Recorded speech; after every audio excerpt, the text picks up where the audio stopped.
சங்கீதத்தின் புஸ்தகம் 90ஆம் சங்கீதம் 15வது வசனம். சங்கீதம் 90:15.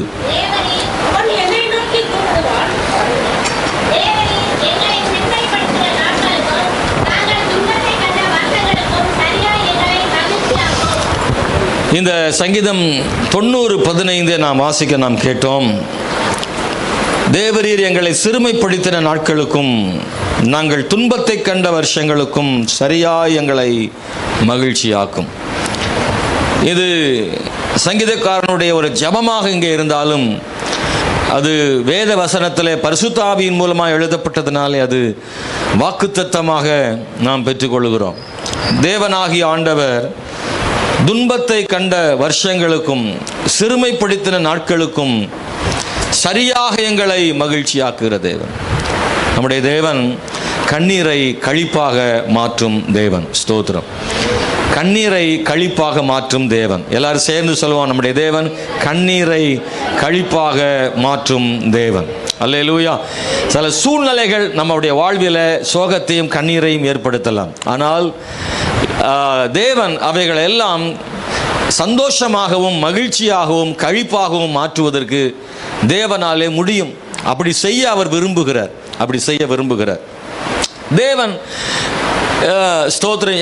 இந்த வசனம் சொல்லும்போது எங்களை சிறுமைப்படுத்தின நாட்களுக்கும் என்று நாம் வாசிக்கிறோம். அப்படின்னா தேவன் சிறுமைப்படுத்துகிறாரா அப்படின்ற ஒரு கேள்வி அங்கே என்ன செய்கிறதுன்னா வருகிறது.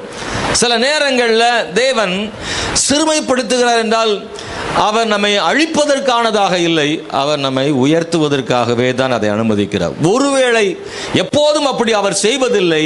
சில நேரங்களில் சிலர் வாழ்வில் சிறுமைகளை அனுமதித்தால் அதன் பின்னணியிலே ஒரு நோக்கம், ஒரு உயர்ந்த நோக்கம் ஆண்டவருக்கு இருக்கும் அப்படின்றத நாம் ஒருபோதும் மறந்துவிட வேண்டாம். ஏனென்றால் அது நாம் புரிந்து கொள்ள வேண்டுமானால் வேதத்தில் சில தேவ மனிதர்களை கூர்ந்து கவனித்தால் அதன் மூலமாக நாம் தெரிந்து கொள்ள முடிகிறது. தேவன் சிலரை சிறுமைக்குள்ளே அனுமதிப்பாரானால் அதனாலே அவர்களை தேவன் மிக உயர்ந்த இடத்திற்கு கொண்டு வருவதற்கும் ஆண்டவர் போதுமானவராக இருக்கிறார். அதை மறந்துடக்கூடாது. அன்பானவர்களே, நான் அதில் 3 விஷயங்களை சொல்ல விரும்புகிறேன். ஒன்று, எதற்காக தேவன் சில நேரத்தில் சிலரை சிறுமைக்குள்ளே அனுமதிக்கிறார்? அவர் சிறுமைப்படுத்துகிற தேவன் இல்லை, ஆனால் சிலரை தேவன் அதை அனுமதிக்கிறார். சில நேரங்களில் தேவ பிள்ளைகள் சிறுமைப்படும் போது ஆண்டவர் காணாதவர் போல இருக்கிறார். சில நேரங்களில் அவர் அமைதியாக இருக்கிறார். அவர் எதுவும் பேசாமல் இருக்கிறார். கைகட்டி சில நேரம் இருக்கிறார். ஒன்றும் செய்யாமல் இருக்கிறார். ஆண்டவர் சிறுமைகளை அனுமதிக்கிறார். அப்படின்னா அநேக நேரங்களில் நாம் யார் என்பதை அறிந்து கொள்வதற்காக தேவன் அப்படி சிறுமைகளை அனுமதிக்கிறார். 2, அவருடைய வார்த்தைகளை நான் விசுவாசிக்கிறோமா இல்லையா என்பதை பார்க்கும்படியாக தேவன் அமைதியாக இருக்கிறார். நம்முடைய யுக்திகளை விட, நம்முடைய முயற்சிகளை விட ஆண்டவருடைய அற்புதமும் அவருடைய பதிலும் ரொம்ப உயர்ந்தது என்பதை நிரூபிக்கும்படியாக சில நேரம் ஆண்டவர் அமைதியாக இருக்கிறார். எப்போதும் அல்ல.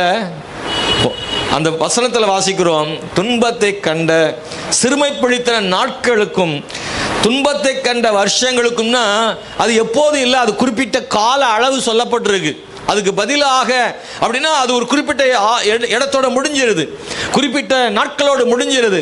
நாட்கள் சொல்லப்பட்டிருக்கிறது, அது ஒரு குறிப்பிட்ட அளவு சொல்லப்பட்டிருக்கிறது. எப்போதும் அல்ல, நிரந்தரமானது அல்ல. சிறுமைகளை தேவன் அனுமதிப்பாரானால் அதில் ஒரு பெரிய ஆசீர்வாதத்தை கர்த்தர் வைத்திருக்கிறார். தேவனுடைய ஜனத்தை ஒருபோதும் தீமைக்காக தேவன் சிறுமைப்படுத்த மாட்டார். தேவன் ஒருபோதும் விட்டுவிட மாட்டார். தேவன் நிச்சயமாக தம்முடைய பிள்ளைகளுக்கு நன்மையானதை ஆண்டவர் தருவார். அல்லேலூயா. ஆண்டவர் வேதத்தில் வாசிக்கிற போது யோசேப்பை நாம் படிக்கும்போது அவனுடைய வாழ்வில் சிறுமை ஏற்பட்டது. அதை தேவன் சில நேரம் பொறுமையாக இருந்தார், எதுவுமே செய்யலை. ஆண்டவர் அவனுக்கு பதிலும் கொடுக்கல, யோசேப்போடு நினைவுபடுத்தவும் இல்லை. யோசேப்புக்கு அவனுடைய வாழ்விலே பலவர்ண அங்கி அவனுக்கு கொடுக்கப்பட்டிருந்தது.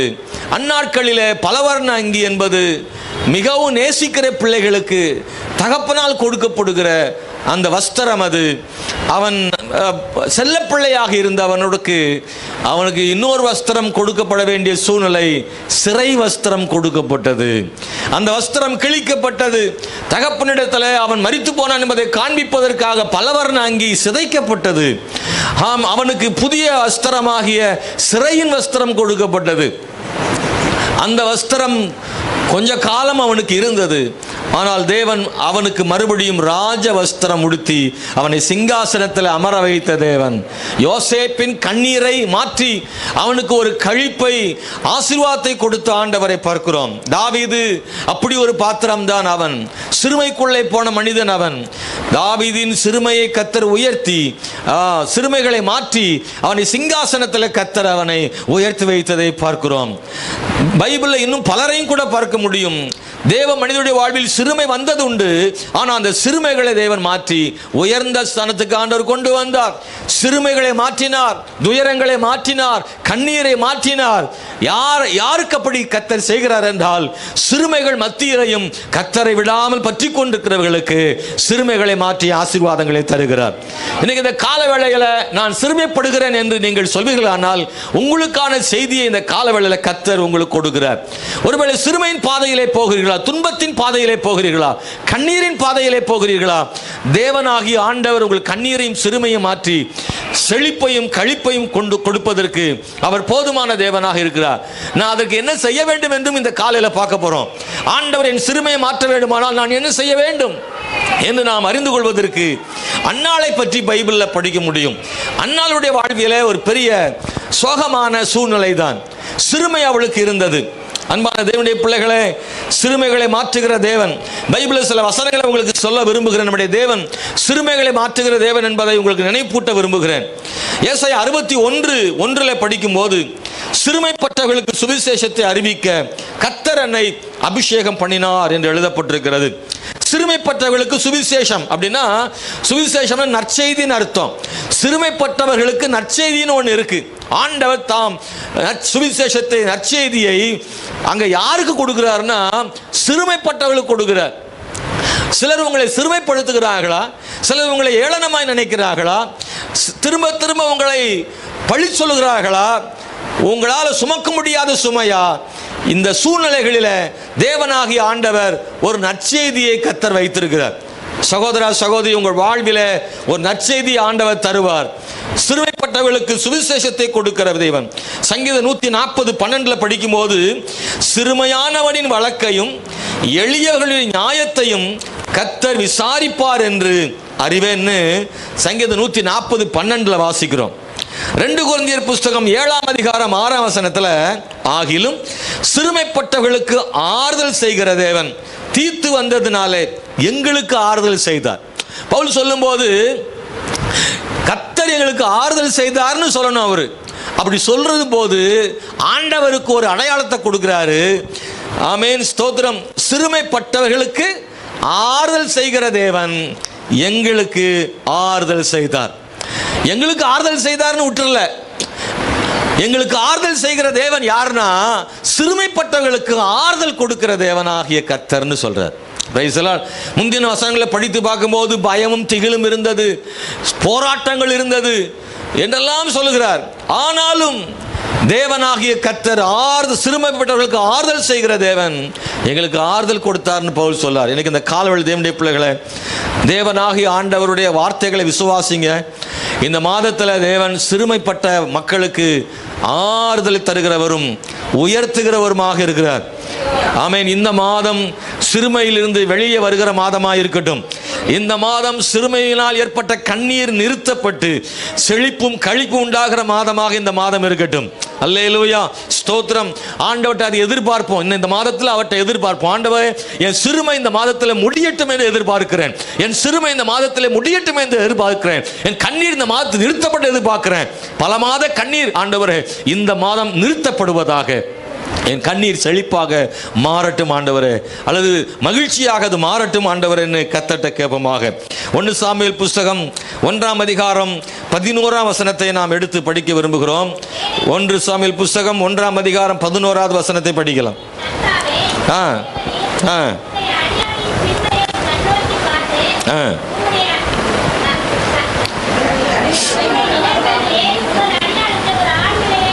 கர்த்தருடைய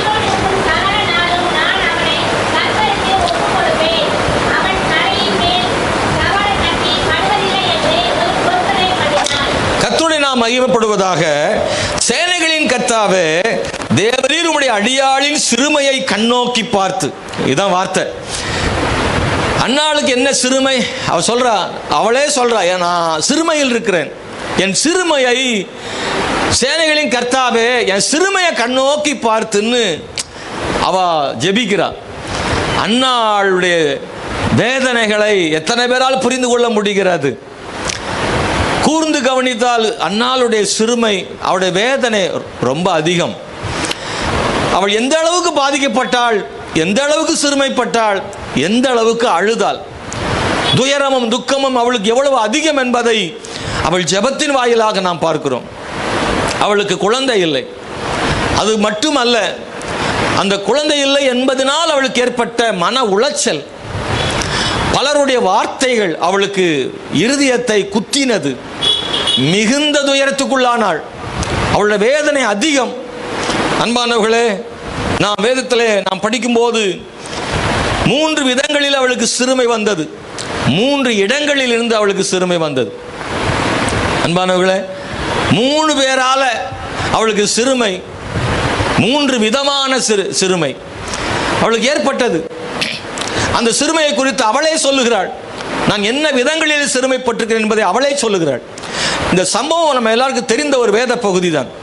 முதல்ல படிக்கும்போது 2ஆம் அதிகாரத்தில் 4ஆம் வசனத்தில் அவள் ஜெபம் பண்ணும்போது சொல்றா, நான் எப்படிப்பட்டவளாக இருந்தேன், என்னை எப்படிப்பட்டவளாக கர்த்தர் மாற்றினார்னதை 2ஆம் அதிகாரத்தில் சொல்றார். 4வது வசனத்தில் பலவான்களின் வில் முறிந்தது, தள்ளாடினவர்களோ பலத்தினால இடைகட்டப்பட்டார்கள். தள்ளாடினவர்களோ பலத்தால் இடைகட்டப்பட்டார்கள். அன்னாள் சொல்றா, தள்ளாடினேன், நான் தள்ளாடினேன், ஆனால் பலத்தால் கர்த்தர் என்னை இடைகட்டினார். பாடலா பாடுறா, நான் தள்ளாடினேன். யார் தள்ளாடுவா? குடிகாரங்க தள்ளாடுவாங்க. ஆனால் இவ குடியினால தள்ளாடலை, பலவீனத்தினால தள்ளாடலை. இவளுக்கான தள்ளாட்டம் எதுனாலன்னா, ஆமென், சுமக்க முடியாத சுமை இல்லை. ரொம்ப சுமந்தாலும் தள்ளாடுவோம் தானே. இவ தள்ளாடினது எப்படின்னா, பாரம் அதிகமானதனால், சுமக்க முடியாததுனால தள்ளாடின தள்ளாட்டம் தான். இப்பொழுது அவளை ஆண்டவர் பலப்படுத்தி இருக்கிறார் என்பதை அவள் இங்கே சொல்லுகிறதை நாம் பார்க்க முடிகிறது. ஸ்தோத்திரம். தேவனுடைய பிள்ளைகளே, வேதத்தில் வாசிக்கிறோம், பலவானுடைய வில் முறிந்தது, தள்ளாடினவர்களோ பலத்தில் இடைகட்டப்பட்டார்கள் என்று சொல்லப்பட்டிருக்கிறது. அவள் தள்ளாட காரணம் என்னன்னா, பாரம் அதிகமான சுமைன்னு சொன்ன. இந்த சுமை எங்கே இருந்து வந்தது அப்படின்னா, வீட்டுக்குள்ள இருந்தா வந்துச்சு. முதலில் வந்த சிறுமை எங்க இருந்து வந்துருச்சுன்னா, வீட்டுக்குள்ளதான். Praise the Lord. வீட்டுக்குள்ளேயே நமக்கு சுமை கொடுக்கிற ஆட்கள் இருப்பாங்க, சுமை கொடுக்கிற ஆட்கள் இருப்பாங்க. வேற எங்கேயும் போக வேண்டாம், தேடி போயெல்லாம் மூட்டை எடுத்து தூக்கி வைக்க வேண்டாம். வீட்டுக்குள்ளேயே, சொந்த வீட்டுக்குள்ளேயே நம்மேல் சுமை சுமத்துகிற, பாரத்தை தலையில் ஏற்றி வைக்கிற ஆட்கள் வீட்டுக்குள்ளே இருக்கக்கூடும். ஸ்தோத்திரம். நீங்க யாரா இருக்கும்னு கணக்கு பண்ணிட்டே இருப்பீங்க. இப்போ நம்ம தலையில சுமை வச்சது யார் யான்னு நம்மளை சிறுமப்படுத்தினால் வீட்டுக்குள்ள எங்க இருக்கு அப்படின்னா, அன்னாளுக்கு யாருன்னா பெனினால்னு ஒரு வீட்டுக்குள்ளே ஒருத்தி இருந்தா, அவ தலையில சுமையை தூக்கி வச்சா. அவ அவன் வாழ்வில அன்னாள் யாருன்னா, அவதான் மூத்தவள், எல்கானாவின் முதல் மனைவி அன்னாள். அவளுக்கு ரொம்ப காலமா குழந்தை இல்லாதனால 2வது ஒரு மனைவியை பெண்ணை திருமணம் செய்து கொண்டான் எல்கானா. இதை நாம கேள்விப்பட்டிருக்கிறோம். பைபிள் இருக்கிறதுனால இங்க யாரும் அப்படி செஞ்சிடக்கூடாது. அதனால என்னவானாலும் 2வது கல்யாணத்துக்கு பைபிள் அனுமதிக்கல. ஆகவே கர்த்தர் நமக்கு கிருபை செய்வாராக. அன்பானவர்களை, இந்த அன்னாளுடைய வாழ்வில இவள் பெரியவளாயிருக்க, இவதான் சீனியர். ஜூனியர் சீனியரை என்ன செய்கிறாள்? சிறுமைப்படுத்துகிறாள். இது ரொம்ப வேதனை. மூத்தவளை இளையவள் சிறுமைப்படுத்துவது ரொம்ப வேதனை. காரணம் என்ன? நான் தான் மூத்தவள், ஏற்கனவே இந்த வீட்டுக்கு அதிகாரம் படைத்தவளாக இருக்கிறாள். தன் கணவன், தன் குடும்பம் என்று இருக்கும்போது இடையில் வந்த ஒருத்தி, ஜூனியராக வந்த ஒருத்தி, திடீர்னு அவள் கொத்துச்சாவியை கையில் எடுக்கிறாள், அதிகாரம் எடுக்கிறாள். அவளுக்கு பிள்ளைகள் இருக்கிறார்கள். அவள் இப்பொழுது இவளை சிறுமைப்படுத்துகிறாள். என்னெல்லாம் பேசியிருப்பாளோ அதெல்லாம் சொல்லப்படலை. மிகுந்த துயரமான வார்த்தைகளால் மிகவும் கேவலமாக அவளை பேசியிருக்க கூடும். அந்த வார்த்தைகளில் சுமையாக மாறுகிறது, சுமையாக மாறுகிறது. வார்த்தைகள் ஈட்டியை போல குத்தக்கூடியது. வார்த்தைகளுக்கு உயிர் இருக்கிறது. வார்த்தைகள் வலிமையானது இல்ல. வார்த்தைகளை வேற எதை கூட மறந்துடலாம், வார்த்தைகளை மறந்துவிட முடியாது. மாம்ச காயங்களை கூட ஆற்றிவிடலாம், வார்த்தையின் காயங்களை ஆற்ற முடியாது. அன்னாளுடைய வலி ரொம்ப வேதனை அதிகம். பெனின்னாளுடைய வார்த்தைகளால் காயப்பட்டு சுமக்க முடியாத சுமையினாலே தள்ளாட ஆரம்பித்தாள். மூத்தவளாலே இளையவளாலே மூத்தவள் அற்பமாக எண்ணப்படுகிறாள். பைபிளில் இதே இணையாக இன்னொரு சம்பவம் இருக்கிறது. சாராள் ஆகாராலே சிறுமைப்படுத்தப்பட்டாள் அல்லது அற்பமாக எண்ணப்பட்டாலும் பைபிள் இருக்கு. ஆகார் சாராளை அற்பமாக எண்ணினாள். மூத்தவள் ஆகார் சாராள் இருக்க, சாராளே சேர்த்து வைத்த பிழைத்து போகட்டும் என்று வாழ்வு கொடுத்த அந்த அடிமை பெண்ணாகிய ஆகார் தன்னுடைய நாச்சியாரை அற்பமாக எண்ணினாள் என்று எழுதப்பட்டிருக்கிறது. இது ரொம்ப கொடுமையானது. இந்த சுமை தாங்க முடியாம தான் ஆபிரகாம்கிட்ட போய் சாராள் வந்து கதறுகிறாள். அடிமை பெண்ணை மடியிலே கொடுத்தேன், அவள் என்னை அற்பமாக எண்ணுகிறாள் என்று கதற. ஆபிரகாம் அவள் உன் கையில் இருக்கிறாள் என்று அதை ஆபிரகாம் சொல்லிவிட்டார். இதை கேட்கிற தேவனுடைய பிள்ளைகளே, இந்த காலவேளையில் அன்னாளுக்கு அவ்வளோ பெரிய வேதனை. ஸ்தோத்திரம். இது ரொம்ப கஷ்டமான ஒன்று. அன்பானவர்களே, அன்னாள் மேலே எந்த குற்றச்சாட்டுகளும் பைபிளில் சொல்லப்படவில்லை. அன்னாள் வந்து ஜெபிக்கிறவள், ஜெபத்தை நம்புகிறவள். பெனின்னாள் ஜெபித்தாளா என்று சொல்லப்படவில்லை. ஆனால் அன்னாளுக்கு இருந்த வேதனை என்ன தெரியுமா? நான் என்ன தவறு செய்தேன்? நான் என்ன பாவம் பண்ணினேன்? ஏன் எனக்கு இந்த பிரச்சனை? எனக்கு ஏன் இந்த இல்லாமை? நான் இவ்வளவு வேதனைப்பட காரணம் என்ன? என் வாழ்வில் ஏன் இது நடந்தது? எனக்கு ஏன் இந்த துயரம் என்று கதறுகிறாள். சில நேரத்தில் நமக்கும் அப்படிதான் இருக்கும். கேள்விக்கான பதில் இல்லை, ஆனால் சுமை தலைமையில் இருக்கிறது. நான் தவறு ஒன்றும் செய்ததாக தெரியவில்லை. நான் குற்றவாளி இல்லையே, நான் பாவம் செய்யவில்லையே, ஆனால் எனக்கு பிள்ளை இல்லையே, அவளுக்கு பிள்ளை இருக்கிறது. ஜெபிக்கிறவளுக்கு ஒன்று அற்புதம் நடக்கவில்லை, அதாவது கேட்டு கிடைக்கவில்லை, கேட்காமலே அவளுக்கு கிடைக்கிறது. விசுவாசிகளே, சில நேரத்தில் நமக்கு அந்த எண்ணம் தோணுதான், நாம் அன்றாடுகிறேனே, செபிக்கிறேனே, ஆலயத்துக்கு போகிறேனே, எனக்கு நடக்கவில்லையே, ஆனால் துன்மார்க்கருக்கும் பாவிகளுக்கும் நடக்கிறது. செபிக்காமலே கிடைக்கிறது, கேட்காமலே கிடைக்கிறது. ஏன் எனக்கு இந்த பிரச்சனை என்று நீங்கள் கவலைப்படுகிறீர்களா? அன்னாள் அந்த பாதையில் வந்தவள் தான். அன்பானவர்களே, விரோதிகளுக்கு கூட நடக்குது, ஆனால் கர்த்தரையே நம்பி இருக்கிறவர்களுக்கு நடக்காமல் இருக்கிறது. ஏன் எனக்கு நடக்கவில்லை என்று பல்வேறு கேள்விகளை நீங்கள் கேட்கிறீர்களா? இந்த காலவேளையில் அன்னாள் தன் வாழ்வில் அப்படித்தான் அவள் கேட்டு அழுதிருக்க கூடும். அன்பானவர்களே, ஸ்தோத்திரம், ஹல்லேலூயா. அவளுக்கு பிள்ளைகள் இருந்தார்கள், ஆனால் இவளுக்கோ பிள்ளை என்று ஒரு வார்த்தை கூட சொல்வதற்கு வழி இல்லாமல் இவள் தவிக்கிறதை வேதத்தில் வாசிக்கிறோம். இதுதான் ரொம்ப பெரிய கேள்வி. அப்படிதான் நடக்குது, ஆமாவா இல்லையா? நிறைய நேரங்களில் பார்த்தீங்கன்னா ஒன்றுமே ஜெபத்தையே நம்பாதவனுக்கு எல்லாமே அந்தந்த நேரத்தில் என்ன செய்யுது? நடக்கு. ஆனால் ஜெபிக்கிறவனுக்கு சில நேரம் நடக்க மாட்டேக்கு. ஆண்டவரையே நம்பி இருக்கிறவனுக்கு நடக்க மாட்டேக்கு. ஆனால் ஒன்று தெரியுமா அன்பான தேவனுடைய பிள்ளைகளை, ஸ்தோத்திரம், இந்த அன்னாளுடைய வாழ்வில் மிகவும் மனம் கசந்து அழுகிறார். ஒன்றை மட்டும் புரிஞ்சிடாதீங்க, அன்னாளை அவ்வளோ கஷ்டத்திலையும் அவ்வளோ வேதனையிலையும் இன்னும் ஜெபத்தாவ என்ன செய்யறா? நம்புறா. அதுதான் முக்கியமானது. அதுதான் முக்கியமானது. மனசுக்குள்ள ஓடதான் செய்யுது. பெனின்னாளுடைய வாழ்க்கையை பார்க்கிறா, அவளுடைய நடவடிக்கைகளை பார்க்கிறா.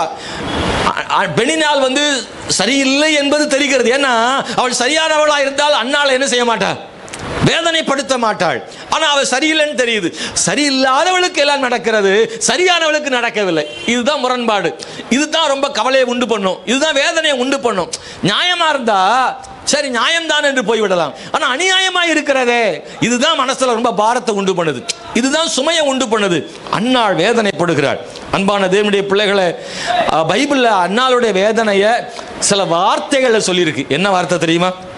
பாருங்க, 1 சாமுவேல் புஸ்தகம் 1ஆம் அதிகாரம் 10ஆம் வசனம், 15வது வசனம், 16ஆம் வசனத்தில் மனம் கசந்து, 2 மிகவும் அழுது, 3 மன கிளேசம் உள்ள ஸ்திரீ, இதயத்தை ஊற்றிவிட்டேன், மிகுந்த விசாரத்தினாலும் விண்ணப்பம் பண்ணினேன். அவளுடைய வேதனையை சொல்றதுக்கான சில வரிகள், வார்த்தைகள் இங்க இருக்கு. மன கிளேசம் உள்ள ஸ்திரீ, அவ்வளவு வேதனை அவளுக்கு இருக்கு, அவ்வளவு வேதனை இருக்கு. ஆமென், ஸ்தோத்திரம். வார்த்தைகளால் சொல்ல முடியாத அளவுக்கு. நீங்க பாத்தீங்கன்னா அவ ஜெபம் வெளியே கேட்கல, துக்கம் தொண்டை அடைச்சிருக்குன்னு தாவீது சொல்றாருல, அப்படி ஒரு வேதனை பொங்கி இருக்கு, விட்டா அழுதுருவா, அந்த மாதிரி வேதனை, நிறைய கவலையில துடிக்கிறாவா. அன்பானவர்களே, பைபிளில் கூட இந்த சுனமியாள்னு ஒரு பெண் தன் பிள்ளை இறந்ததுக்காக எலிசாட்ட ஜெபம் பண்ண வர, காலை பிடிச்சு அழுகிறா. நான் கேட்டேனா என்று அழுகிறா. பிள்ளை வேண்டுமே நான் கேட்டேனா? நான் எல்லா மக்களோடு சுகமாக தான் தங்கியிருக்கிறேன்னு தானே சொன்னேன். எனக்கு பிள்ளை நீர்தானே, கர்த்தர் தானே கொடுத்தார். அந்த பிள்ளை மரித்து போனதேன்னு கால்களை பிடிச்சு காதற. வேலைக்காரன் எலிசாவின் வேலைக்காரன் அவளை தடுக்கிறான், தொடாதேன்னு. அவர் சொல்றாரு, விட்டு. கர்த்தர் அதை என்ன செய்தார்? மறைத்தார். அவள் துக்கம் அவ்வளவு அதிகமாக இருக்கிறது, அவ்வளோ வேதனை, அவ்வளோ வேதனை. நீங்க பார்த்தீங்கன்னா பெனினாள் அன்னாளை ஒரு முறை அல்ல, திரும்ப திரும்ப திரும்ப திரும்ப அவளை கொடுமைப்படுத்து. 1 சாமுவேல் 1:7 வாசிக்கிறோம், வருஷந்தோறும் அவள் மனமடி வாக்குவாள்னு சொல்லி, மறுபடியும் மறுபடியும், ஒரு முறை அல்ல. இல்ல, அந்த வார்த்தை ரொம்ப கொடூரமான ஒன்று. அன்பானவர்களே, அது பெண்களுக்கு தான் அந்த வலி புரியும், குழந்தை இல்லாதவர்களுக்கு தான் அந்த வலி புரியும். அது மிகுந்த வேதனை நிறைந்தது. இதை சிலர் கேட்கும் போது அந்த வார்த்தை, மலடி என்ற அந்த வார்த்தை இருக்கலாம், அந்த வார்த்தை ரொம்ப கொல்லக்கூடிய ஒன்று. அது அவளை மிகவும் வேதனைப்படுத்திற்று. ஸ்தோத்திரம். நாம் வேதத்தில் வாசிக்கிற போது யோபு 16:17 வாசிக்கிறோம், என் கைகளிலே கொடுமை இல்லாதிருக்கையிலும் என் ஜெபம் சுத்தமாயிருக்கையிலும் அப்படி ஆயிற்று. யோபு சொல்றாரு, பாருங்க, என் கைகளில் என்ன இல்லை? கொடுமை இல்லை, ஜெபமும் சுத்தமா இருக்கு. ஆனா எனக்கு இப்படி எல்லாம் என்ன செய்யுது? நடக்கு. நிறைய பேருடைய கேள்வி அது. நான் சுத்தமா இருக்கிறேன், யாருக்கும் தீங்கு செய்யல, ஒரு ஆளுக்கும் தீங்கு செய்யல, பாவம் செய்யல, என் ஜெபம் கூட கரெக்டா இருக்கு, ஆனா என் வாழ்க்கையில் துன்பம், வேதனை, பாடுகள் ஏன் இப்படி நடக்கிறது என்ற கேள்வி யோபு வாழ்விலே இருந்தது. அன்பானவர்களே, அன்னாலும் அப்படித்தான் சொல்ற, அவருடைய வாழ்வில் அப்படித்தான் இருந்தது. ஆமென். சிலருடைய வார்த்தைகள் நம்மை காயமாக்கும் அல்லவா? யாருடைய வார்த்தை உங்களுக்கு காயமாக்கி இருந்தால், சிறுமையில் இருந்தால், கர்த்தர் நிச்சயமாக அன்னாளுக்கு செய்த தேவன் உங்களுக்கும் ஆண்டவர் செய்வார். அவர் உயர்வை ஆண்டவர் கொண்டு வருவார். துக்கங்களையும் சோகங்களையும் பட்டியலிடும் பொழுது நம்மளுக்கு இன்னும் சோகத்தை ஏற்படுத்தலாம்.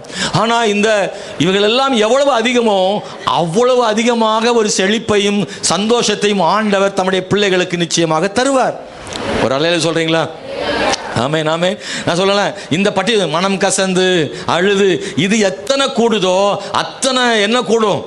மகிழ்ச்சி கூடும், அத்தனை ஆசீர்வாதங்கள் கூடும், அத்தனை உயர்வுகள் கூடும், அத்தனை வெகுமதிகள் கூடும். இவைகளை பற்றி கவலைப்படாதிருங்கள், உயர்த்துகிற தேவன் ஒருவர் நிச்சயமாக இருக்கிறார். அன்னாள் எவ்வளவு வேதனைப்பட்டாலோ அவ்வளவு உயர்த்தினார் ஆண்டவர். அவ எவ்வளவு நொறுக்கப்பட்டாலோ அவ்வளவு அவர் உயர்த்தினார். ஆமென், பிரைஸ் தி லார்ட்.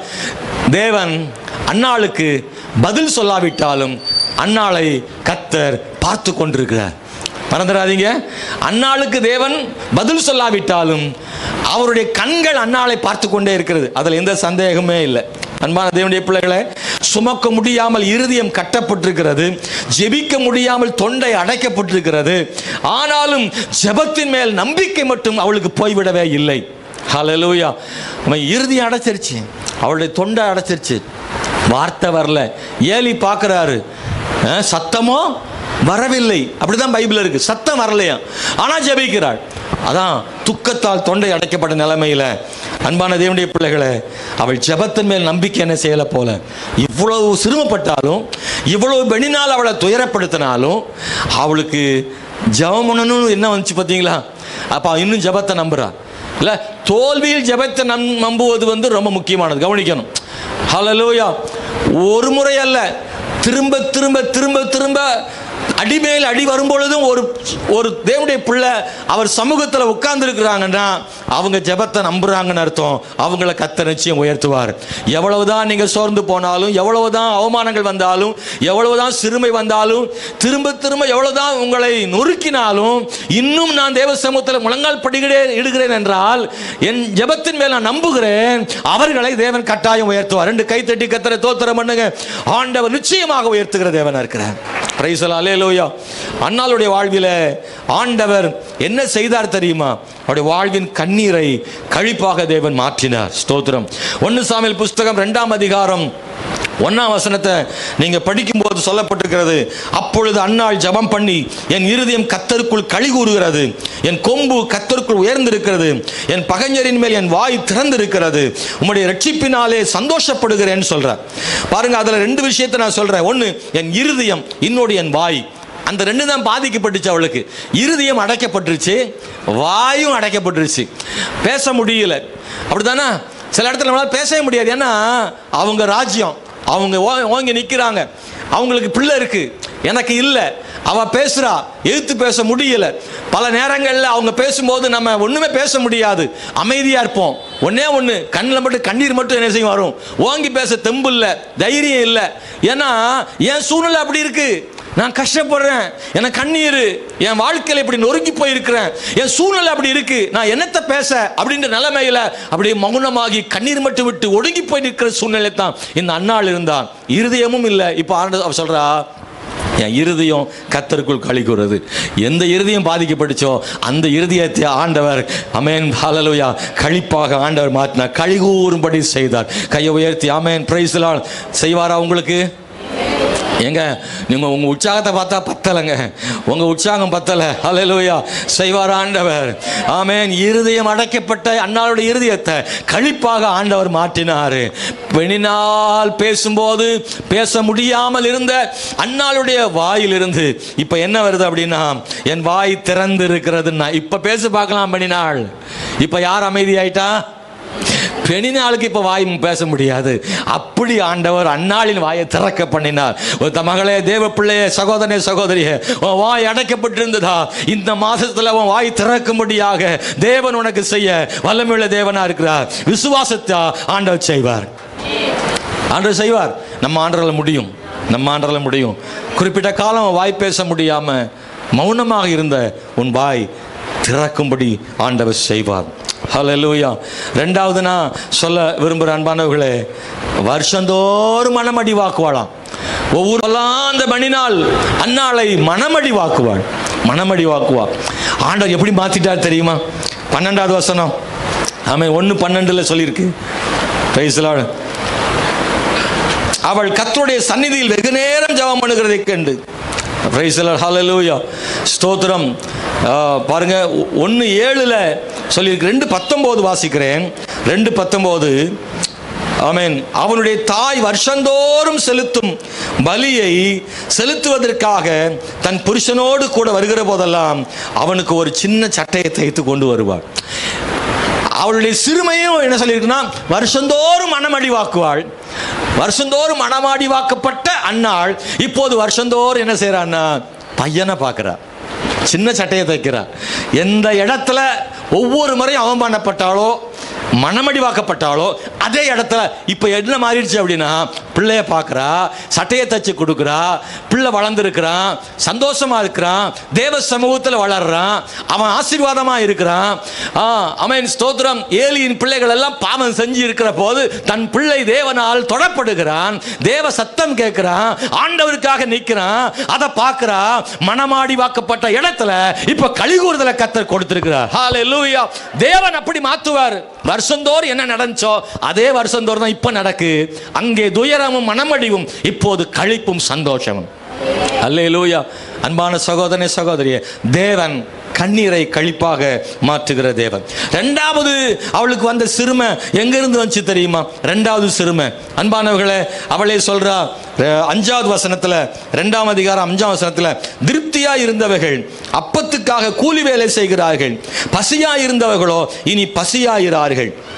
அவன் மலடியாய் இருந்தவள் 7 பிள்ளை பெற்றாள். அநேகம் பிள்ளைகளை பெற்றவளோ பலட்சியப்பட்டான். அதில் ஒன்று சொல்றா, பசியாய் இருந்தவளோன்னு சொல்றான். அன்னாள் பசியாய் இருந்தாள். என்ன பசி அவளுக்கு அப்படின்னா, பாருங்க, பிள்ளை இல்லை அப்படின்றது தான் அவளுக்கு பசி. இப்போ அவளுக்கு அந்த வேதனை. அவளுக்கு எல்லாம் இருந்துச்சு, எல்லாம் இருந்தும் பசி. கணவன் சொல்றான், 7 குமாரரை பார்க்கிலும் நான் உனக்கு பெருசு இல்லையான்னு கேட்குறான். அவளுக்கு 2 பங்கு கொடுக்குறான். எல்லாருக்கும் 1 சப்பாத்தின்னு அவளுக்கு 2 சப்பாத்தின்னு வச்சுக்கோங்களேன். எல்லாருக்கும் பெனினாலுக்கு கொடுக்கறத விட இவளுக்கு அன்னாளுக்கு நிறைய கொடுக்குறான். பெனினாளை விட அன்னாளை அதிகமாக நேசிக்கிறான், அதுல குறை கிடையாது. ஆனா இது எல்லாம் அவள் பசியை என்ன செய்யல, போக்கல. சில நேரங்கள் நம்முடைய வாழ்வில் எல்லாம் இருக்கும், ஆனால் பசி. இது போஜனம் இல்லாத பசி அல்ல, உள்ளத்தில் காணப்படுகிற பசி. பசியா இருந்தவளோ இப்பொழுது ஆமென் இனி பசியா இருக்க மாட்டாள். அவளுடைய பசியை போக்கிறது கர்த்தர் மட்டும்தான். அவள் வாழ்விலே மிகுந்த வேதனை. அன்பான தேவனுடைய பிள்ளைகளே, யாராலும் அந்த பசியை தீர்க்க முடியவில்லை. யாராலும் அந்த பசியை தீர்க்க முடியவில்லை. எவ்வளவு ஆகாரம் கொடுக்கலாம், எவ்வளவு பணம் கொடுக்கலாம், எவ்வளவு அன்பு செலுத்தலாம், எல்லாமே செய்யலாம். ஆனால் அந்த மலடின்ற வார்த்தை என்ன செய்யல, மாறலையே. அந்த வார்த்தை தீராத வரைக்கும் அவளுக்கு அந்த வேதனை. அதுதான் மிகப்பெரிய பசி. அதை ஒருவராலும் தீர்க்க முடியவில்லை. இது மிகப்பெரிய வேதனை. அன்பான தேவனுடைய பிள்ளைகளை, இப்போ இவளுக்கு ஏற்பட்ட அந்த காயம், அந்த சிறுமை, முதல் சிறுமை யாரால வந்தது? சொந்த வீட்டுக்குள்ள இருந்து வந்துச்சு, பெனினாலால வந்துச்சு. 2வது சிறுமை எங்க இருந்து வருது? சொந்த ஆலயத்திலிருந்து வருது, சபையிலிருந்து வருது. இவ ஆலயத்தில் போய் தன் வேதனையை கொட்ட போனா அங்க வேதனைப்படுத்த ஒரு ஆள் இருக்கு. யாருன்னா ஏலி. ஏலி அன்னாளை பார்த்து ஒரு கேள்வி கேட்டார். என்ன சொன்னாரு? நீ எதுவரைக்கும் வெறித்திருப்பாய்? ஸ்தோத்திரம். உன் குடியை உன்னை விட்டு விலக்கு. நீங்க கவனிக்கணும் அன்பானவர்களே, ஏலியினுடைய வார்த்தைகள் சாதாரணமான வார்த்தைகள் அல்ல. அன்னாள் பெனினாளுடைய வார்த்தைகளை காட்டிலும் இந்த ஏலியின் வார்த்தைகள் அவளை இன்னும் காயமாக்கிற்று. அந்த வார்த்தை சாதாரணமான வார்த்தை இல்லை. அவ சொல்ற ஒண்ணு, அப்படின்னா குடிகாரின்னு அர்த்தம். குடிகாரி நிக்கிறேன்னு.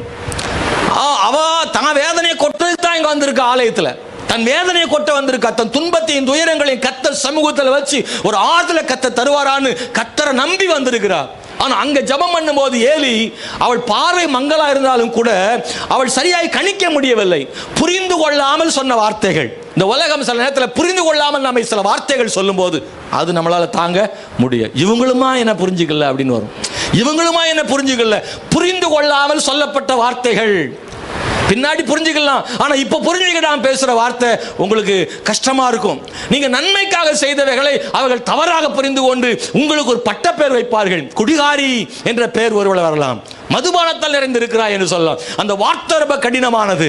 புரிந்திருந்தால் சொல்ல மாட்டார்கள், புரிந்து கொள்ளவில்லை, எனவே சொல்லப்பட்ட வார்த்தை. இன்னைக்கு இந்த கால வேளையில தேவ பிள்ளைய கர்த்தர் உங்களுக்கு சொல்றாரு, உங்களை புரிந்து கொள்ளாமல் சொல்லப்பட்ட சில வார்த்தைகள், கெட்ட வார்த்தைகள், பட்ட பெயர்கள், இவைகள் உங்கள் மனதை காயப்படுத்தி இருந்தால் அந்த பெயரை மாற்றுகிற தேவன் ஒருவர் இருக்கிறார். கர்த்தர் அதை செய்ய வல்லமையுள்ள தேவனா இருக்கிறார். இன்னைக்கு இந்த காலையில தேவனுடைய பிள்ளைகளை இன்னொரு வார்த்தை கூட ஏலி சொல்லியிருக்கிறாரு. அதை அன்னாள் சொல்றா, என்னை பேலியாளின் மகளாக எண்ணாதிரும். பேலியாளின் மகள்ன்ற வார்த்தை ரொம்ப கெட்ட வார்த்தை அது. ஆமென். பேலியாளின் மகன்கள் தான் நிறைய இருக்கு. பேலியாளின் மகன்கள் நிறைய இருக்கு. பேலியாளின் மகள்னு இல்லை. அன்னாள் ஒருத்தியத்தான் பேலியாளின் மகளாக எண்ணி இருக்கிறது, நினைச்சிருக்காரு. ஸ்தோத்திரம். ஏலி நினைத்து கொண்டார் என்னவென்றால் இவள் குடிகாரி. ஏலி நினைத்து கொண்டார் இவள் பேலியாளின் மகள் என்று நினைத்து கொண்டு அப்படி பேசுகிறார். ஆனா அன்னாள் சொல்றா, என்னை பேலியாளின் மகளாக எண்ணாதிரும். ஐயா, எண்ணாதிரும். அவளுடைய பொறுமைய ரொம்ப ஆச்சரியமா பார்க்கிறேன். இப்படி ஒரு பெண்ணை குடிகாரின்னும் பேலியாளின் மகள் என்றும் சொன்னதுக்கு பதிலாக அன்னாள் என்னவெல்லாம் பேசியிருக்க வேண்டும். அவைகளெல்லாம் பேசாமல் ஆண்டவனே என்று சொல்லி பணிவோடு பேசுகிற அந்த வார்த்தைகளை நினைக்கும் போது அன்னாளை இன்னும் உச்சத்தில் வைக்க வேண்டும். ஏனென்றால் அவள் அவ்வளவு நிதானமாக அந்த வார்த்தைகளை கையாளுகிறாள். அன்பானவர்களே, இந்த வார்த்தைகள் அவளை காயப்படுத்தின பொழுது அவள் ரொம்ப வேதனைப்பட்டாள். எனக்கு இந்த காலையில் உங்க வாழ்விலேயும் இப்படி நடந்திருந்தால் உங்களுக்கு ஆண்டவர் களிப்பை நிச்சயமாய் தருவார். உங்க கண்ணீர் ஆண்டவர் தருவார். நல்லது செஞ்சு கெட்ட பேர், சொல்லுங்க சொல்லுங்க. நல்லது செஞ்சு கெட்ட பேர். ஜெபம் பண்ணதானையா செய்கிறேன், நான் ஜெபிக்க தானையா வந்தேன், ஆனால் என்ன பேர் கிடைச்சிருக்கு? குடிகாரி, பேழியாளின் மகள். எலியா தேசத்திற்காக கதறுகிறாரு, ஆனால் அவளுக்கு கிடைச்ச பேர் என்ன தெரியுமா? இஸ்ரவேலை கலங்க பண்ணுகிறவன். எப்படியாவது இந்த ஜனங்கள் கத்தரை அறியணும்னு அவர் தாகமா இருக்காரு. ஆனா அவனுக்கு கொடுத்த பேர் ராஜா. ராஜா என்ன செஞ்சிருக்கணும்? தீர்க்கதரிசி ஐயா, தேசம் செழிப்புக்கு என்ன செய்யணும் சொல்லுங்க, நம்ம எல்லாரும் சேர்ந்து ஜெபம் பண்ணுவோம் ஆலோசனை கேட்டிருக்க வேண்டியவன் இப்ப சொல்றான், இஸ்ரவேலுக்கு கலங்க பண்ணுகிற நீந்தான் என்று சொல்றான். அவனை குற்றம் சாட்டுகிறான். ஏலி நன்மை செய்து தீமை அனுபவிக்கிற ஒரு சூழ்நிலை அங்கே ஏற்படுகிறது. அன்பானவர்களே, புரிந்து கொள்ளாத தன்மை. இயேசு கிறிஸ்து நன்மை செய்ய வந்தார், அவரை புரிந்து கொள்ளவில்லை. 3 நாளிலே ஆலயத்தை இடிப்பேன் என்பதை புரிந்து கொள்ளாமல் அவரை தவறாக குற்றம் சாட்டினார்கள். அவரை சிலுவையில் அறையும்படி ஒப்புக் கொடுத்தார்கள். நம்மை புரிந்து கொள்ளாமல் சொல்லப்படுகிற சில வார்த்தைகள் நம்மை காயப்படுத்தக்கூடும். இன்னைக்கு இந்த காலவேளையில யார் என்ன வேணாலும் பேசிட்டு போட்டும், ஆண்டவர் ஒருத்தர் இருக்கிறார். நம்முடைய வாழ்க்கையிலே சிறுமைகளை ஆண்டவர் கழிப்பாக மாற்றுகிற தேவன் ஒருவர் இருக்கிறார். அன்பானவர்களே, ஆண்டவர் என்ன செய்கிறார் தெரியுமா? அவளுக்கு 1 சாமுவேல் புஸ்தகத்தில் 2ஆம் அதிகாரம் 1-8 வசனங்களை படிக்கும்போது நாம் பைபிளில் படிக்கிறோம், என் கொம்பு கர்த்தருக்குள் உயர்ந்திருக்கிறது. ஹல்லேலூயா. அந்த வார்த்தையை சொல்ல, என் கொம்பு கர்த்தருக்குள்ளே உயர்ந்திருக்கிறது. எங்கே அடித்து மட்டம் தட்டப்பட்டாலோ அந்த இடத்துல அன்னாளுடைய கொம்பு உயர்ந்திருக்கிறது. முதுகில் அடிச்சு குனிய வச்ச இடத்துல கொம்பு இப்ப எப்படி இருக்கு? உயர்ந்திருக்குது. என்னை தலை நிமிர பண்ணி இருக்கிறாரு சொல்றார். இதன் அர்த்தம் என்ன? தலை குனிந்த இடத்துல கர்த்தர் தலை நிமிர பண்ணினாரு. ஆமென், ஹல்லேலூயா. எங்கெல்லாம் பேச முடியாம ஒதுங்கி ஒதுங்கி ஓடினாலும் அப்படித்தானே செஞ்சிருப்பான். பொது இடத்துல நின்றுக்க மாட்டான். 4 பேருக்கு இடத்துல போனா ஏதாவது கேட்டுருவாங்களோன்னு ஒதுங்கி நின்றுப்பான். ஐயோ இவங்க கேட்பாங்களே ஏதாவது என்று சொல்லி ஒதுங்கி ஒதுங்கி இருந்தவள், குனிந்து குனிந்து போனவள் இப்பொழுது நிமிர்ந்து நிற்கிறா. யாரை பத்தியும் கவலை இல்லை, அவள் கொம்பு உயர்ந்திருக்கிறதுன்னு அவள் பாடுகிறாள். ஹல்லேலூயா. கர்த்தர் அன்னாளின் கொம்பை உயர்த்தி அவளை ஆசீர்வதித்தார்னு சொல்லப்பட்டிருக்கிறது. அன்பான தேவனுடைய பிள்ளைகளை, 1:17 நீங்க படிக்கும்போது அதற்கு ஏலி, சமாதானத்துடைய போ, நீ இஸ்ரவேலின் தேவனிடத்தில் கேட்ட உன் விண்ணப்பத்தின்படி உனக்கு கட்டளையிடுவாராக. என்ன யாரு குடிகாரின்னு சொன்னாரோ அவர் தான் சொல்றாரு, இப்போ உனக்கு ஆண்டவர் செய்வார்னு சொல்றார். எந்த வாய் ஆமென் ஸ்தோத்திரம் நம்மை சிறுமைப்படுத்திட்டோம், அந்த வாய் மூலமாகவே ஒரு பாராட்டை கர்த்தர் கொண்டு வருவதற்கு அவர் போதுமான தேவனா இருக்கிறார். ஆமென், ஹல்லேலூயா. 2:20 வாசிக்கிறோம், ஏலி எல்கானாவையும் அவன் மனைவியும் ஆசீர்வதித்து இந்த ஸ்திரீ கர்த்தருக்கென்று ஒப்பு கொடுத்ததற்கு பதிலாக கர்த்தர் உனக்கு அவளாலே சந்தானம் கட்டளையிடுவாராக என்றான். அவர்கள் தங்கள் ஸ்தானத்திற்கு திரும்பி போய்விட்டார்கள். முதல்ல அன்னாளை மட்டும்தான் குடிகாரின்னு சொன்னா, இப்ப 2 பேரும் சேர்த்து ஆசீர்வதிக்கிறான். ஆமென். யாரு அப்படி சொன்னாங்களோ அவங்கள வச்சே கர்த்தர் என்ன செய்யறாருன்னா ஆசீர்வதிக்கிறாரு. ஆமென். பாருங்க, அப்படி ஒரு இடத்துல கர்த்தர் கொண்டு வந்து ஆண்டவர் நிறுத்துவார். நீங்க நம்புறீங்கன்னா கர்த்தர் அல்லேலூயா சொல்லுவோம். ஹல்லேலூயா. 3வது அவளுடைய வார்த்தை 2:10 வாசிக்கிறோம், கர்த்தரோடே வழக்காடுகிறவர்கள் நொறுக்கப்படுவார்கள், வானத்திலிருந்து அவர்கள் மேல் முழங்குவார். கர்த்தர் பூமியின் கடையாந்தரங்களை நியாயம் தீர்த்து தாம் ஏற்படுத்தின ராஜாவுக்கு பலன் தந்து தாம் அபிஷேகம் பண்ணினவரின் கொம்பை உயர பண்ணுவார் என்று துதித்தார். இது மேசியாவின் தீர்க்க தரிசனம். இயேசு கிறிஸ்து பிறப்பார், அவர் அபிஷேகம் பண்ணப்பட்டவர். இதெல்லாம் ஒரு தீர்க்க தரிசனமா இவர் சொல்றா. சாதாரணமான சிறுமைப்பட்ட ஒரு பெண் ஒரு தீர்க்க தரிசி மாதிரி தேவனுடைய வார்த்தையை வருங்காலத்தில் நடக்கக்கூடிய ஒண்ணு தீர்க்க தரிசனமா சொல்றா. ஏன்னா இப்ப ராஜாவே கிடையாது, அங்க அபிஷேகமும் கிடையாது. ஆனா ராஜாவை அபிஷேகம் பண்ணுகிற அந்த ஒரு திட்டத்தை, அந்த ஒரு எதிர்கால நம்பிக்கையை அன்னாள் சொல்லும் அளவுக்கு ஒரு தீர்க்க தரிசியாக அவளை ஆண்டவர் மாத்தினாரு. எவ்வளவு சிரமப்பட்டாலோ அவ்வளவு அவளை கர்த்தர் உயர்த்தினாரு. நம்மையும் கர்த்தர் அப்படி உயர்த்த போதுமான தேவனாக இருக்கிறார். ஆமென், ஹல்லேலூயா. ஆமென், ஸ்தோத்திரம். நான் இன்னொன்றை சொல்ல விரும்புகிறேன் தேவனுடைய பிள்ளைகளே. பெனினாளுடைய பிள்ளைகளின் பெயர் ஒரு பேர் கூட சொல்லப்படல, அன்னாளின் பிள்ளையின் பெயர் அங்கே சொல்லப்பட்டிருக்கிறது. ஆமென், ஹல்லேலூயா. நீ எவ்வளவு சிறுமைப்படுத்தப்பட்டாலும் ஆமென், உன்னுடைய பிள்ளையின் பெயர் அங்கே சொல்லப்படும். ஆனா இந்த சொல்லப்பட்ட பெயருடைய யார் அப்படின்னா அவர் ஆசாரியனாக இருந்தாரு. ஆமென். அவர் ஒரு தீர்க்கதரிசியாக இருந்தாரு, ராஜாக்களை அபிஷேகம் பண்ணக்கூடியவராக இருந்தாரு. ஆமென், ஸ்தோத்திரம். இப்படிப்பட்ட இடத்துல நியாயாதிபதியாக நியாயம் தீர்க்கிறவராக இருந்தாரு. அப்படிப்பட்ட ஒரு பிள்ளையத்தான் அன்னாளுக்கு ஆண்டவர் கொடுத்தார். பிள்ளை ஒரு பிள்ளை கிடைச்சா போதுன்னு நினைச்சவளுக்கு ஆண்டவர் எக்ஸ்ட்ராவும் கொடுத்தாரு. அந்த கொடுத்த அந்த முதல் பிள்ளைய தேசத்தில் எல்லாம் உயர்த்தி வச்சார். நான் அதை படிக்கும்போது இப்படி யோசிக்கிறேன். அன்னாள் குழந்தை பிறந்து வளர்ந்து வரும்போது எவ்வளவு மட்டமாக நினைச்சாலோ பெனினாள், இப்போது மட்டமாக நினைச்சவளுடைய பிள்ளைகிட்ட போய் தான் பெனினாள் பிள்ளைகள் என்ன செய்யணும், ஜபம் பண்ணும்படி கர்த்தர் வச்சாரு. பிரைஸ் தி லார்ட், ஹல்லேலூயா. சாமுவேலுக்கு முன்னாடி பெனினாளும் பிள்ளைகளும் முழங்கால் படியிட்டு தலையில் கை வைத்து ஜெபிப்பதற்கும் அவர்களுடைய பாவ மன்னிப்பிற்காக பலி செலுத்தவும் யார் தான் இப்போ செய்ய போறானா, சிறுமைப்படுத்தப்பட்ட அன்னாளின் மகனாகிய சாமுவேல் தான் செய்யணும். உன்னை கர்த்தர் அப்படி உயர்த்தி வைப்பார். ஹல்லேலூயா. நீ உன் பிள்ளைகளும் தான் உன்னை சிறுமைப்படுத்தினவர்களுக்கு நன்மை செய்யும் காலம் வரும். உன்னை கொண்டு உன்னை சிறுமைப்படுத்தினவர்களுக்கு தேவன் செய்வதற்கு உன்னை கர்த்தர் பயன்படுத்துவார். கையை தட்டி கர்த்தரை ஸ்தோத்திரம் பண்ணுங்க. பிரைஸ் தி லார்ட், ஹல்லேலூயா. மூணாவது அவளுக்கு ஏற்பட்ட சிறுமை என்ன அப்படின்னா 5வது வசனத்தில் நீங்கள் படிக்கலாம். 1:5 நீங்கள் படிக்கும்போது சொல்லப்பட்டிருக்கிறது. ஆமென். அன்னாளை சிநேகித்தபடியினால் அவளுக்கு இரட்டிப்பான பங்கு கொடுப்பான், கர்த்தரோ அவள் கற்பத்தை அடைத்திருந்தார்.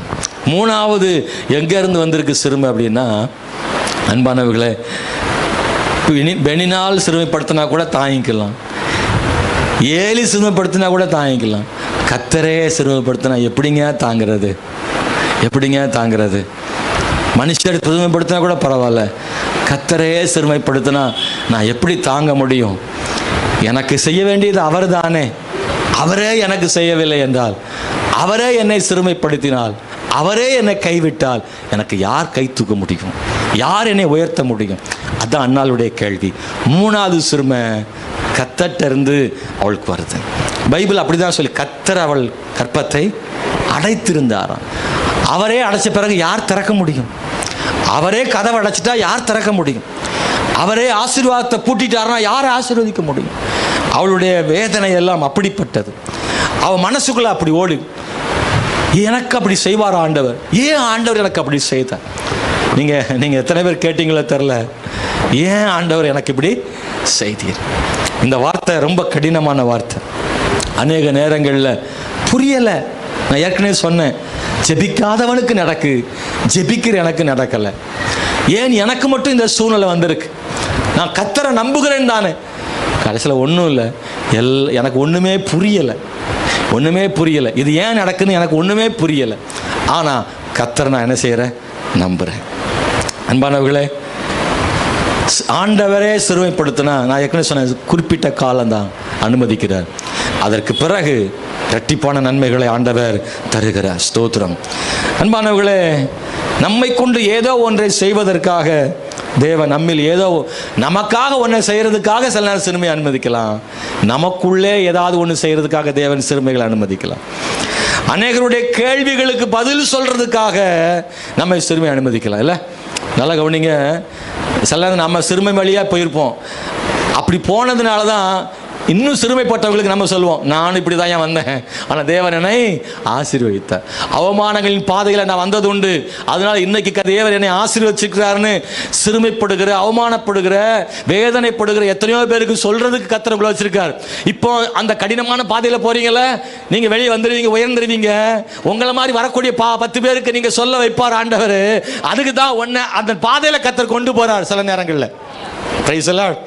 வேதனையும் நஷ்டமும் உச்சத்தில் இருக்கும்போது, அன்பானவர்களே, தேவனை நம்ப முடியுன்றதுக்கு அடையாளம் யார் தெரியுமா?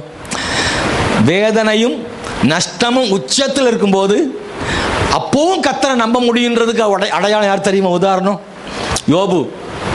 அல்லேலூயா. யோபு அந்த பாதையில் போறான். இன்னைக்கு நமக்கு யோபு பெரிய முன்னடையாளமா இருக்கிறான். ஒரு ஆளுக்கு 2 ஆளுக்கு இல்லை, கோடிக்கணக்கான மக்களுக்கு யோபு யாரு? ஒரு பெரிய உதாரணம். அவனை உதாரணமா வச்சிருக்காரு. ஹல்லேலூயா. யோபு கஷ்டப்பட்டது உண்மைதான்.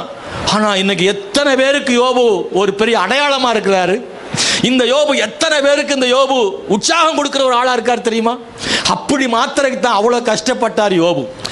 அன்பானவர்களே, சில நேரங்கள் உங்க வாழ்க்கையில தேவன் அந்த பாதையில கொண்டு போகிறார் என்றால் நீ கவலைப்படாதிருங்கள். எத்தனையோ பேருக்கு நீங்கள் தைரியம் கொடுக்கிற ஆளாக உங்களை வைக்கிறதுக்கு தான் கர்த்தர் வச்சிருக்கிறாரு. என் தேவன் எனக்கு என் கண்ணீரை களிப்பாக மாற்றினார் என்று தைரியமா நீ சொல்ல வேண்டும் அல்லவா? அதுக்காக உன்னை கர்த்தர் அந்த பாதையில கொண்டு போறார். கவலைப்படாதே, ஒரு நாள் வரும்போது நீ பலருக்கும் சாட்சியாக நிற்பாய். கர்த்தர் உன்னை கொண்டு வைப்பார். தேவனை விரோதிக்கிறவர்களுக்கு கூட எல்லாம் சரியாக நடக்கிறது. ஜெபிக்கிற எனக்கு நடக்கல, ஒண்ணுமே புரியல. ஆண்டவரே, நான் ஏன் கர்த்தரை நம்பணும் அப்படின்னு யாராவது கேட்டாங்கன்னா அவங்களுக்கு பதில் சொல்றதுக்கு யாருன்னா இந்த அன்னாள் இருக்கிறா. Praise the Lord. நான் ஏற்கனவே சொன்னேன், அவளுக்கு நடக்க எனக்கு நடக்கலை. நான் தான் அவருக்கு உண்மையாக இருக்கேன்னு ஜெபிக்கிறேன், கர்த்தரை நம்புகிறேன். கர்த்தரை நம்பாதவனுக்கே நடக்கு. கர்த்தரை கெட்ட வார்த்தையில் பேசுகிறேன், அவனுக்கு நடக்கு நல்லது. ஏன் எனக்கு நடக்கலை? இவ்வளோ பிரச்சனை இருந்தும் இதெல்லாம் பார்த்துக்கிட்டு இருந்தும் நான் கர்த்தரை நம்பணுமா அப்படின்னா இல்லை, நம்பலாம் அப்படின்னு அண்ணாளை பார்த்து தெரிஞ்சுக்கலாம். ஏன்னா இவ்வளோ பிரச்சனை இருக்கும்போது தான் ஆலயத்துக்கு போய் ஜெபிக்க முழங்கால் படியிட்டாள் அல்லவா? அவளால் முடியும்னா நம்மளாலையும் முடியுன்றதுக்கு அன்னாள் ஒரு பெரிய அடையாளமாக இருக்கிறாள். அன்பான தேவனுடைய பிள்ளைகளை, ஆதியாகமம் 16:2 வாசிக்கிறோம், கர்த்தரின் ஸ்தோத்திரம், கர்த்தர் சாராளுடைய கற்பத்தை அடைத்திருக்கிறார்னு பைபிளில் வாசிக்கிறோம். அன்பானவர்களே, பாருங்க, சிலர் அப்படிதான் நினைக்கிறாங்க. சிலர் சொல்றாங்க கர்த்தர் என் கற்பத்தை அடைத்தார்னு சாராள் சொல்றா. ரூத்தில் பார்க்கும்போது என்னை நகோமி என்று சொல்லாதீங்க, மாறான்னு சொல்லுங்க. ஏன்னா கர்த்தர் என்னை சிறுமைப்படுத்தி இருக்கையில், சொல்றா, கர்த்தரே என்னை சிறுமைப்படுத்தி இருக்கையில் நீங்க என்ன மாறா நகோமின்னு சொல்லாதீங்க அப்படின்றா. நகோமிக்கு தெரியுது, அவன் நினைக்கிறா கர்த்தர் என்னை சிறுமைப்படுத்துறான்னு சொல்ற. யோபு சொல்றார் 16ஆம் அதிகாரத்தில் பாருங்க, 11ஆம் வசனத்தில், தேவன் என்னை அநியாயக்கார வசமாய் ஒப்புவித்து துன்மார்க்கரின் கையில் என்னை அகப்பட பண்ணினார்னு சொல்றார். யோபு என்ன சொல்றாரு? ஆண்டவர் என்ன துன்மார்க்கர் கையில கொடுத்துட்டாரு, அவர் கையில் அகப்பட பண்ணியிருக்காரு, அநியாயக்காரர் கையில ஒப்பு கொடுத்துட்டாரு ஆண்டவர்னு அவர் சொல்றாரு. கர்த்தரே அப்படி செஞ்சா நான் என்ன செய்யறது அப்படின்னு இவங்க எல்லாம் சொல்றாங்க. அன்பானவர்களே, ஆண்டவர் ஒருவேளை அந்த பாதையில் நடத்தினால் நாம் அழிந்து போக மாட்டோம், குறைந்து போக மாட்டோம். தேவன் நம்மை உயர்த்துவதற்காக அதை செய்கிறார் என்பதை மறந்து விடாதிருங்கள். கர்த்தர் என்ன செய்கிறார் தெரியுமா? ஆண்டவரே என்னை சிறுமைப்படுத்தி இருக்கிறார், அவரே என் கற்பத்தை அடைத்திருக்கிறார்னு நினைக்கிற அன்னாளுக்கு ஆண்டவர் என்ன செய்கிறார் அப்படின்னா, 1:5 வாசிக்கிறோம் அவர் கற்பத்தை அடைத்தார்னு, 2:21 வாசிக்கிறோம் அவர் கடாட்சித்தார்னு வாசிக்கிறோம். எவர் அடைத்தாரோ அவரே திறக்கிறார், எவர் கற்பத்தை அடைத்தாரோ அவரே தான் கடாட்சித்தார்னு சொல்லப்பட்டிருக்கிறது. அன்னாளை கடாட்சித்தார், அன்னாளுக்கு அற்புதம் செய்தார், அன்னாளுக்கு பிள்ளை பெறும்படியான ஒரு வாய்ப்பை ஆண்டவர் கொடுத்தார். இப்படி வேதத்தில் வாசிக்கிற போது கர்த்தரே அதை செய்தார்னு சொல்லப்பட்டிருக்கிறது. அன்பான தேவனுடைய பிள்ளைகளை, இந்த கால வேளையில தேவன் மிகவும் பெரியவர். ஸ்தோத்திரம். சில நேரங்களில் ஆசீர்வாதம் ஜெபம் பண்ணும் போதும் கிடைக்குது, ஜெபிக்காட்டாலும் கிடைக்குது. இவளுக்கு கிடைச்சது என்னன்னா வெகுமதியாக இருக்கிறது. அவளுக்கு அவள் கிரியைகளையும் ஜெபத்தையும் கர்த்தர் பார்த்து அவளுக்கு வெகுமதியை ஆண்டவர் கொடுக்கிறதை நாம் வேதத்தில் வாசிக்கிறோம். அன்பான தேவனுடைய பிள்ளைகளை, இந்த கால வேளையில் நான் கர்த்தருடைய பந்தி இருப்பதனால நான் சுருக்கமாக சொல்ல விரும்புகிறேன். நாம் செய்ய வேண்டியது என்ன தெரியுமா? 3 காரியத்தை நான் சொல்லணும். நாம் என்ன செய்யணும்? ஆண்டவர் நம்முடைய கண்ணீரை களிப்பாய் மாற்றணும்னா நாம் என்ன செய்யணும்? அல்லது அன்னாளுடைய கண்ணீரை தேவன் களிப்பாய் மாற்றுவதற்கு அன்னாள் என்ன செய்தாள், நாம் என்ன செய்ய வேண்டும் அப்படின்னா, முதல்ல 2ஆம் அதிகாரம் 3வது வசனத்தில், 1 சாமுவேல் 2ஆம் அதிகாரம் 3ஆம் வசனத்தில், இனி மேட்டிமையான பேச்சை பேசாதிருங்கள், அகந்தையான பேச்சு உங்கள் வாயிலிருந்து புறப்பட வேண்டாம், கர்த்தர் ஞானமுள்ள தேவன். ரொம்ப கவனிங்க, சொல்லுங்க, கர்த்தர் ஞானமுள்ள தேவன். அன்னாள் சொல்றா கர்த்தர் ஞானமுள்ள தேவன். நான் இந்த இப்போ ஞானமுள்ள தேவன் சொல்றாருல்ல, ஆனால் அவ கஷ்டத்தில் இருக்கும்போது என்னெல்லாம் பேசியிருப்பா, வேதனையான நேரத்தில் ஏன் எனக்கு இப்படி நடக்கு, பல கேள்வி மனசில் வந்திருக்கும். ஆனால் கர்த்தரை விட்டுறல, கர்த்தரை பிடிச்சிக்கிட்டா. கர்த்தரை விட்டுட்டு போய் அஞ்சனமாக்க போல, ஜோசியம் பார்க்க போல, அன்னைக்கு நிறைய மந்திரவாதிகள் இருந்தான் அவங்ககிட்ட போல, எங்கேயும் போல, ஆலயத்தான் போனான், ஜபந்தான் பண்ணான், கர்த்தரை விடவே இல்லை. எவ்வளவு கஷ்டமானாலும் கர்த்தருடைய ஆலயத்தான் போனான், அங்கதான் அழுதா. எத்தனையோ வருஷங்கள் தேவைகள் சந்திக்கப்படல, ஆனாலும் தேவாலயத்துக்கு போவதை விடவில்லை, ஜெபிப்பதை விடவில்லை. ஆனால் இப்போ சொல்றா, நான் ஆண்டவரை தப்பா நினைச்சேன், அல்லது என்னை தேவன் சிறுமைப்படுத்தினான் நினைச்சேன், ஆனா என் மண்டைக்கு மூளைக்கு அறிவுக்கு புரியல, இது ஏன் இப்படி நடக்கு, அவளுக்கு நடக்குது எனக்கு நடக்கல, இது என்ன நியாயம் எனக்கே புரியல. ஆனா கர்த்தர் ஞானம் உள்ளவராக இருக்கிறார், அவருக்கு தெரியும். நல்லா புரிஞ்சுக்கோங்க. நமக்கு சில ஒண்ணுமே என்ன செய்யாது, விளங்காது. ஏன் விளங்காது? நமக்கு ஏன் புரியாது? நம்ம வாழ்க்கையில் நடக்கிற சில விஷயம் நமக்கு ஒண்ணுமே புரியாது. ஏன் புரியாது? நமக்கு குருவி மூளை தான் இருக்கு, அவர் ஞானமுள்ள தேவனா இருக்காரு. நம்ம மூளையை வச்சு நம்ம வாழ்க்கையில் நடக்கிற சிலதை நம்மளால் என்ன செய்ய முடியும், புரிஞ்சுக்கிடவே முடியாது. மனுஷனையே புரிஞ்சிக்க முடியலையே, இல்லை? ஆமாவா இல்லையா? நம்ம சில விஷயத்தை புரிஞ்சுக்கணும், ஏன் நடக்கனே தெரியாது. ஆனால் கடைசி நேரத்தில் ஒன்றை புரிஞ்சுக்கோங்க, அன்னாள் சொல்கிறா, அவர் ஞானம் உள்ளவர். என் அறிவு குறைவு, என் ஞானம் குறைவு, என் வாழ்க்கையில் நடக்கிற சில சம்பவங்கள் எனக்கு புரியலை, ஏன் நடந்துச்சுனே புரியலை, ஏன் நடக்குன்னே புரியலை. ஆனால் கர்த்தருக்கு தெரியும், அவர் அறிவார், அவர் அறிவார், அவர் ஞானம் உள்ளவர். இவ்வளோ சூழ்நிலையிலும் அன்னாள் சொல்றா, அவர் ஞானம் உள்ளவர் என்று. ஆமென், ஹல்லேலூயா. இந்த காலவெளி தேவனுடைய பிள்ளைகளை, உங்கள் சூழ்நிலை மத்தியில் கர்த்தர் கையில் ஒப்பு கொடுத்துருங்க. ஆண்டவரே, எனக்கு ஒன்றுமே புரியாட்டாலும் உங்களுக்கு புரியும், என் வாழ்க்கை கர்த்தர் சமூகத்தில் ஒப்பு கொடுக்குறேன். நீங்கள் நடந்ததும் உங்களுக்கு தெரியும், நடக்கிறதும் தெரியும், நடக்க போகிறதும் உங்களுக்கு தெரியும். ஆனால் எனக்கு அப்படி தெரியாது. இது ஏன் நடக்குன்னு எனக்கு தெரியாது, ஆனால் இது ஏன் நடக்குன்னு உங்களுக்கு தெரியும். நடக்க போகிற சம்பவத்தை அறிந்திருக்கிறீர், ஏன் நடக்கிறது என்பதை நீர் அறிந்திருக்கிறீர். எனவே புரியாவிட்டாலும் கர்த்தரை நம்புகிறேன். சொல்லுங்க, எனக்கு என்ன நடக்குன்னு புரியாட்டாலும் நான் அவரை நம்புகிறேன். இது ரொம்ப முக்கியமானது. நாம் தப்பாக புரிஞ்சிட்டு கர்த்தரை மறுதலிச்சிடக்கூடாது, தப்பாக புரிஞ்சிட்டு கர்த்தரை விட்டுறக்கூடாது, தப்பாக புரிஞ்சிட்டு ஜபத்தை நிறுத்திடக்கூடாது. என் வாழ்க்கையில் எனக்கு புரியலை, ஆனால் ஞானமுள்ள தேவனை நான் நம்புகிறேன், நான் அவரை நம்புகிறேன். புரியாததுனால தேவனை மறந்துடாதீங்க. ரெண்டாவது 1 சாமுவேல் 1:18 படிக்கும்போது, அப்பொழுது அவள் தம்முடைய அடியாளுக்கும் கண்களில் தயை கிடைக்கிறது என்றாள். பின்பு அந்த ஸ்திரீ புறப்பட்டு போய் போஜனம் செய்தாள். அப்புறம் அவள் துக்கமுகமாக இருக்கல. ரெண்டாவது ஒன்று செய்கிறா, ஆமேன், ஆண்டவர் எனக்கு அற்புதம் செய்வார் அப்படின்னு இருந்தாலும் அதற்கு முன்பு என்னை மாற்றிக்கொள்ள வேண்டிய இடத்துல நான் மாற்றிக்கொள்ள. அவள் சாப்பிட ஆரம்பிச்சிட்டான். இதுக்கு முன்னாடியெல்லாம் சாப்பிடல அவள் சரியா, ஆமேன், கொடுத்தா கூட சாப்பிட மாட்டா.